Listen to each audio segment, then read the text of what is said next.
నమస్తే, నేను మీ తేజ. భారత్లో ఫైటర్ జెట్ ఒకటి అస్సాంలో మిస్ అయిన న్యూస్ రీసెంట్గా వెలుగులోకి రావడం జరిగింది. సుఖాయ్ Su-30MMKI అనే ఒక ఫైటర్ జెట్ రాడర్ని దాటి వెళ్ళిపోయింది, మిస్ అయింది. ఇప్పటికీ తన ఆచూకీ లభ్యం కాలేదని కొంతమంది చెప్తున్నారు. అలాగే కొంతమంది దొరికారని చెప్తున్నారు. అలాగే అందులో ఇద్దరు ఉన్నారు, స్క్వాడ్రన్ లీడర్ అనుజ్, అలాగే ఫ్లైట్ లెఫ్టినెంట్ పూర్వేష్ దుర్గాకర్, ఇద్దరు కూడా ఉన్నారు, మిస్ అయ్యారంటూ కూడా చెప్తున్నారు. దీని వెనక ఇరాన్ కుట్ర ఏమైనా ఉందా? ఎందుకంటే రీసెంట్గా శ్రీలంకలో ఇరాన్కి సంబంధించిన యుద్ధ నౌకని అమెరికా సబ్మెరైన్తో పేల్చేశారు. సో అందుకోసం ఇరాన్ ఇట్లాంటి కుట్రలకు ఏమైనా పాల్పడుతుందా? దీనికి సంబంధించి మరింత విషయం మనతో పాటు ఇవ్వడానికి సీనియర్ జర్నలిస్ట్ దాము బాలాజీ గారు ఉన్నారు, ఆయనతో మాట్లాడు. సార్ నమస్తే. నమస్తే. సో దీని వెనకాల ఇరాన్ కుట్ర ఏమైనా ఉంది అని అనుకోవచ్చు? నిన్న యాక్చువల్గా రాత్రి 7:42 అస్సాంలో ఉండే జొహత్ అనే ప్రాంతంలో ఈ సుఖోయ్ Su-30MKI అనే ఒక యుద్ధ విమానం, ఫైటర్ జెట్ అంటారు దీన్ని, తెలుగులో యుద్ధ విమానం అంటాం, ఇది మిస్ అయింది. బయలుదేరిన కొంతసేపటికే రాడార్ నుంచి అది పక్కకి వెళ్ళిపోయింది, రాడార్లో కనిపించలేదు.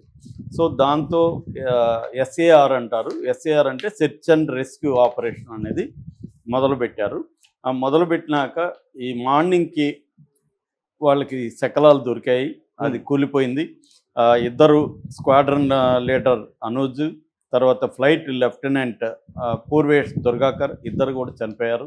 దాంట్లో ఇద్దరు ఉన్నారు, ఇద్దరు కూడా చనిపోయారు. వాళ్ళకి నివాళులర్పిస్తూ కూడా మన ఇండియన్ ఎయిర్ ఫోర్స్ చేసింది. యాక్చువల్గా ఈ సుఖోయ్ అనేది రష్యన్ మేడ్, రష్యా మనకి 80sలో తయారు చేసి ఇచ్చింది. ఆ తర్వాత ఇప్పుడున్న Su-30 అనేది 97లో ఇండియాలోకి వచ్చింది. ఆ తర్వాత ఇండియా దాన్ని టెక్నాలజీని అంతా కూడా ఇండియన్ ఇంజనీర్స్ వీళ్ళు నేర్చుకొని మన హిందుస్థాన్ ఏరోనాటిక్స్ లిమిటెడ్ కంపెనీనే ఇవి తయారు చేస్తుంది. ఇప్పుడు ఇండియాలోనే తయారవుతున్నాయి. ఇప్పటి వరకు మన దగ్గర ఎయిర్ ఫోర్స్లో, మన ఇండియన్ ఎయిర్ ఫోర్స్లో ఈ సుఖోయ్ Su-30MKI అనేవి 250 ఉన్నాయి. సో నిజానికి మామూలుగా ఇలాంటి యాక్సిడెంట్లు జరిగినప్పుడు కారణాలని పరిశీలించడం అనేది జరుగుతుంది. దీని మీద ఇన్వెస్టిగేషన్ స్టార్ట్ అవుతుంది. ఈ ఇన్వెస్టిగేషన్లో అసలు ఇది ఎవరైనా కూల్చేశారా, లేకపోతే వాతావరణం బాగాలేక ఏమన్నా కూలిందా, లేకపోతే మెకానికల్ ఫెయిల్యూర్స్ ఏమన్నా ఉన్నాయా, బోర్డు ఢీకొనడం లాంటిది ఏమన్నా జరిగిందా, లేకపోతే హ్యూమన్ ఎర్రర్, అంటే ఈ మధ్యకాలంలో హ్యూమన్ ఎర్రర్ కూడా బాగా జరుగుతుంది. పైలట్లు ఫ్యాటిగ్కి గురి కావడం కానీ, లేకపోతే హెల్త్ ఇష్యూస్ ఉండడం వల్ల కానీ, ఇప్పుడు మనకి అహ్మదాబాద్లో జరిగినప్పుడు కూడా పైలట్కి మెంటల్ హెల్త్ ఇష్యూస్ ఉన్నాయి, అతనే స్విచ్ ఆఫ్ చేశాడని కూడా ఒక వార్త వచ్చింది. అలాగా కూడా ఉండే అవకాశం ఉంది. సో అయితే ఇప్పుడు ఏంటంటే యుద్ధ వాతావరణం ఉన్నప్పుడు ఏది జరిగినా కూడా యుద్ధంకి లింక్ పెట్టడం అనేది జరుగుతుంది. అలాగా ఇప్పుడు ఇరాన్ ఏమన్నా కూల్చేసిందా? ఎందుకంటే ఇరాన్ ఇండియాని ఓపెన్గా అయితే శత్రువుగా ఏం భావించట్లేదు. కాకపోతే ఈ మధ్య ఇండియా మోడీ ప్రభుత్వం కంప్లీట్గా ఇజ్రాయెల్ వైపు మొగ్గు చూపింది, అమెరికా వైపు మొగ్గు చూపింది. అమెరికాకి సరెండర్ అయిపోయిందని కూడా విమర్శలు వస్తున్నాయి. ఎందుకంటే మొన్నటి వరకు, అంటే ట్రంప్ రానంత వరకు ఇండియా నుంచి ఎగుమతులు, అమెరికాలో ఎగుమతులకి 3 నుంచి 4% మాత్రమే ట్యాక్స్ ఉండేది, టారిఫ్ ఉండేది. మన అమెరికా నుంచి వచ్చేది మన గూడ్స్కి 100-120% కూడా టారిఫ్లు ఉన్నాయి. యావరేజ్లో 30-40% మనం టారిఫ్లు వేస్తున్నాం. అలాంటిది ట్రంప్ వచ్చి 50% టారిఫ్ చేశాడు. దాని తర్వాత మోడీని సరెండర్ చేయించుకొని ఇప్పుడు మన వస్తువులకేమో అక్కడ 18% ఉంది, 18%, అమెరికా వస్తువులు 0% ఉంది. ఇది చరిత్రలో ఎప్పుడు లేదు ఇలాగ, ఓన్లీ ఫస్ట్ టైమే ఉంది. అంటే కంప్లీట్గా మోడీ సరెండర్ అయిపోయి మన రైతులు, మన డైరీ ఫామ్ హౌస్, మన సముద్ర చేపలు పట్టే వాళ్ళు అందరినీ లైవ్స్ని అక్కడ తాకట్టు పెట్టేశాడని విమర్శలు వస్తుంది. అదో వైపు. రెండో వైపు ఇరాన్తో మనకి ఎప్పటి నుంచో సంబంధాలు ఉన్నాయి. గత 70 ఏళ్ళుగా ఇరాన్కి మనకి మల్టిపుల్ రిలేషన్స్ ఉన్నాయి. కల్చరల్గా మనకి పాత మిత్రుడు ఇరాన్. అలాంటిది ఇరాన్లో మనం ఒక international north south transport corridor ఒకటి కడుతున్నాం. అది మనము, చైనా, అజర్బైజాను, ఇరాన్ ఇవన్నీ చేస్తున్నాం. దాని మీద ఆల్రెడీ $500 మిలియన్ ఇండియా ఖర్చు పెట్టింది. చౌబహార్ పోర్ట్ని డెవలప్ చేస్తుంది. అలాగా ఒక 10% మన మొత్తం ఆయిల్ దిగుమతుల్లో 10% ఇరాన్ నుంచి దిగుమతులు చేసుకునేవాళ్ళం మొన్నటి వరకు. ఇవన్నీ పక్కన పెట్టేసి ఇప్పుడు సడన్గా ఇరాన్ని పక్కన పెట్టి మన $500 బిలియన్ కూడా మట్టిలో కలిసిపోయింది. వెళ్ళిపోయి ఇజ్రాయెల్కి సరెండర్ అయిపోయి వచ్చాడు. అది కూడా 48 గంటల ముందు వారు జరుగుతూ ఉంటాయి. రేపు యుద్ధం జరుగుతున్నా ఈ రోజు వచ్చాడు అక్కడ నుంచి. అంటే మోడీకి తెలియదా యుద్ధం జరగబోతుందని? వాళ్ళు చెప్పలేదా? చెప్పకపోతే ఇంకా ఘోరం అది. రెండు రకాల ఘోరం. ఒకటి, వాడిని నమ్మలేము. రెండు, మన ఇంటెలిజెన్స్ వ్యవస్థ ఫెయిల్ అవుతున్నట్లు లెక్క. అదొకటైతే మోడీ ఇజ్రాయెల్ నుంచి రాగానే వితిన్ 24 గంటల్లో చౌబహార్ పోర్ట్ మీద ఇజ్రాయెల్ బాంబు వేసింది. అంటే మన పెట్టుబడులు ఉన్నాయని తెలుసు, మనమే నిర్మిస్తున్నామని తెలుసు, మరి పోయి వచ్చి ఏం సాధించినట్లు లెక్క? మనం అక్కడ నుంచి రాగానే మన పోర్టు మీద దాడి చేస్తే ఇప్పుడు అదంతా పోయింది. అది ఇంకెప్పుడు జరుగుతుందో తెలియదు. దానివల్ల మనకేందంటే సెంట్రల్ ఏషియాకి దగ్గర దారి ఏర్పడుతుంది. సూయజ్ కెనాల్ చుట్టుకొని రావాలి, ఇప్పుడు చాలా దగ్గర దారి.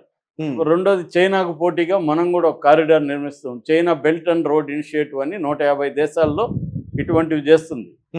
గదర్ పోర్ట్ అని పాకిస్తాన్లో చైనా డెవలప్ చేస్తుంది. దానికి పోటీగా మనం రష్యాతో, ఇరాన్తో, అజర్బైజాన్ లాంటి దేశాలతో మనం అవి కనెక్టివిటీ చేస్తుంటే దాదంతా కూడా ఇప్పుడు పక్కకి వెళ్ళిపోవడం ఒకటైతే, కనీసం ఇరాన్ ప్రెసిడెంట్ని సుప్రీం లీడర్ ఖమేనీని చంపేస్తే కనీసం ఒక ఖండన లేదు, ఒక అరే ఇది అన్యాయం కదా అనే మాట లేదు మోడీ దగ్గర నుంచి. ఏమన్నంటే తటస్థంగా ఉంటాం. తటస్థం అంటే కళ్ళు మూసుకొని ఉండడం కాదు.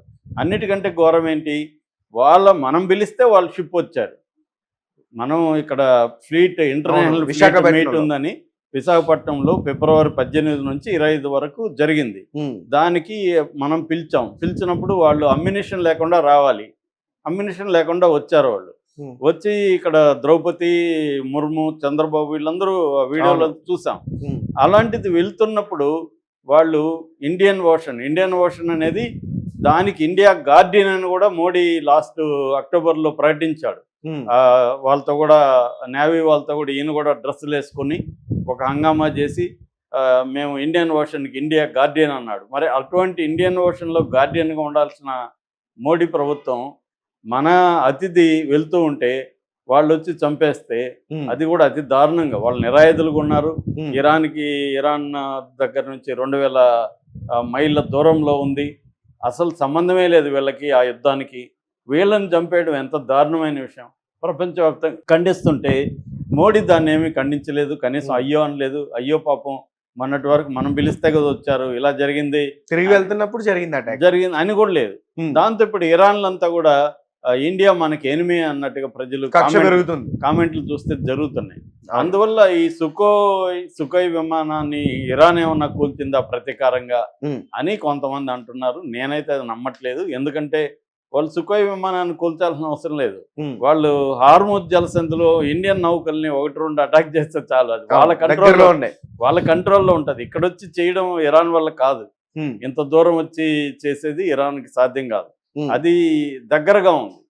సో అది రెండోది, అది మనకి ఎక్కువ దెబ్బ తగులుతుంది. దేనికంటే ఒక సుకోయ్ విమానం పోతే మనకి పెద్ద దెబ్బ కాదు.